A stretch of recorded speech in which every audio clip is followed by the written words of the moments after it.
અત્યારે એક ચર્ચામાં રહેલો મુદ્દો છે, કોઈના પર્સનલ મેટર પર ક્યારેય આપણે ઇન્ટરફિયર કરવું જોઈએ નહીં. પણ ઘણી વખત બેસતા હોય, ખૂણે બેઠા બેઠા આપણે વિચારતા હોય તો આપણને વિચાર આવે. હું તમને 4-5 પ્રશ્નોના જવાબ પૂછું, તમારે મને જવાબ દેવાના છે. તમારે તમારી રીતના તમારા સૂઝબૂઝનો ઉપયોગ કરીને. કે કોઈ વ્યક્તિ છે, બરાબર ને, કોઈ એક જીવ છે, એના તમારે ડાયપર પહેરાવવા પડે, ડાયપર ઉતારવા પડે, સાફ કરવું પડે, તો આ કામ મજાની વસ્તુ છે? બહુ મજા આવે એવું કઈ છે? ના સાહેબ, અઘરું છે. કોઈ વાંધો નહીં, ચાલો. કોઈ જીવ છે, માંદો પડ્યો છે, પણ માંદો ઈ પડ્યો છે, રાત દિવસ તમને નીંદર નથી આવતી, તો આ અઘરું છે કે ઈઝી છે? સાહેબ, અઘરું છે.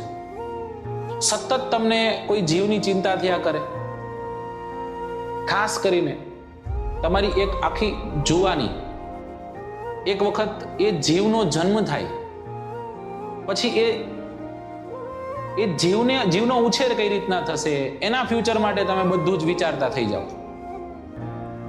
તમે તમારી જિંદગીને ઘસી નાખો એ જીવ માટે. સમજો, હું તમને એક વાત કહું છું. અને આ જીવ જો તમારા વિરુદ્ધ જાય તો તમને કેટલું દુઃખ થાય. એને આપણે વાત પ્રેમની જ કરી રહ્યા છીએ. પ્રેમ કરવો કોઈ ગુનો નથી, કોઈ કાસ્ટ સાથે કરવો કોઈ ગુનો નથી, હું એને ગુનો નથી માનતો. પણ હું ખાલી એટલું કહેવા માંગુ છું કે જો તમારામાં પ્રેમ કરવાની તાકાત હોય તો તમારામાં તમારા મા બાપને મનાવવાની તાકાત હોવી જોઈએ. જો એ નથી માનતા, જો એ વિરોધ છે, બરાબર, એ નથી ખુશ, તમારા પગલાથી એ ખુશ નહીં રહી શકે, તો મને એટલી ખબર પડે કે તમે આ પગલું ન ભરી શકો. કેમ તમને સમજાય, પાછળનું કારણ સમજાય. આપણે તરત પ્રશ્ન પૂછતા થઈ જઈએ છીએ કે ભાઈ મારી જિંદગી નહીં, બરાબર, મારી જિંદગી નહીં, મારી ખુદની જિંદગી છે, મને મજા આવે એ કરવું, એમ મારે મારી રીતના નક્કી નહીં કરવાનું. લોકો આના પર નક્કી કરે છે કે ભાઈ એને એની સ્વતંત્રતા છે, બંધારણમાં સ્વતંત્રતા આપી છે, સ્વતંત્ર રીતના એ વિચારી શકે.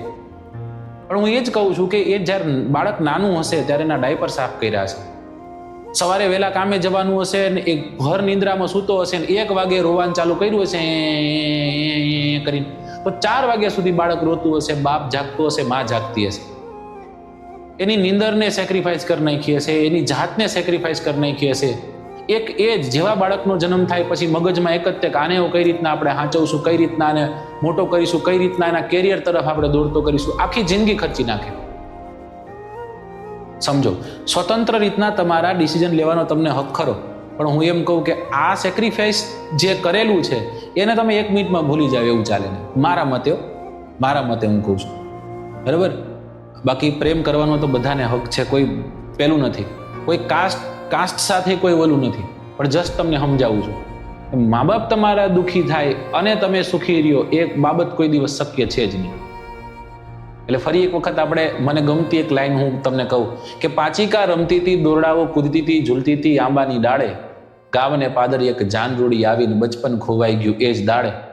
મધમીઠા મહુડાના ઝાડ તળે બેઠીને દાદાને લખતી હતી ચિઠ્ઠી, લખવામાં લિખિત અંગ બાકી હતું ત્યાં તો અંગે ચોડાઈ ગઈ પીઠી. આંગળિયામાં ઓકળિયું પાડતા 2 હાથ હવે લાલ થાપા પર ભીતો પર પાડે, મારું બચપન ખોવાઈ ગયું એ જ દાડે. પાચિકા રમતી હતી, દોરડાઓ કૂદતી હતી, ઝૂલતી હતી આંબાની ડાળે, ગામને પાદર એક જાનરૂડી આવી બચપન ખોવાઈ ગયું એ જ દાડે. વાત એવી હતી, વાત કરવી જરૂરી હતી, એટલા માટે મેં આ નાનકડી એવો કટકો છે, નાનકડી વાત છે ને તમારી સમક્ષ મૂકી છે.